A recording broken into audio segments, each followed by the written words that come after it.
At dahil linggo na nga ng madaling araw ngayon habang ine-edit ko tong video ay marami na akong time kasi di linggo, day off namin. So itong kuha ko ng video na to is ng mga nakaraang araw pa na pinagsama-sama ko lang. Bali, una nga muna is pupunta ako ng Quezon Avenue kaya naman sinigurado ko na tama yung pupuntahan kong escalator. Kasi nung nakaraan, doon ako pumunta sa kabila which is papunta ng Taft. Kumbaga pa south siya. Ayun, balik. Pero at least ngayon is tama naman dahil hindi ako masyadong nagmamadali. Alam mo kung bakit?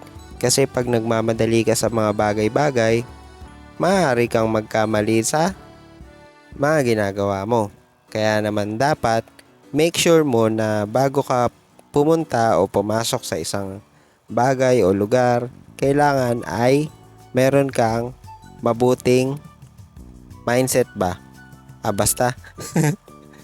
Kumbaga, hindi ka nagpapa-apekto sa mga bagay na kinakagulo ng utak mo kasi hindi ka makakapag-focus sa sarili mo. Kagaya niyan, nakalagay sa may braso ko yung visitor's ID na kailangan itap sa elevator. Pero ang ginawa ko, hindi ko tinanggal. Ginamitan na lang ng siko para lang matap. Tamad yarn. So, from Quezon Ave is nagpunta naman ako ng Pasig.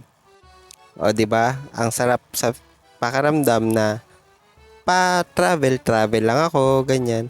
Pero nakakangawit din kaya maglakad. Uy, hindi ako nagrereklamo ha.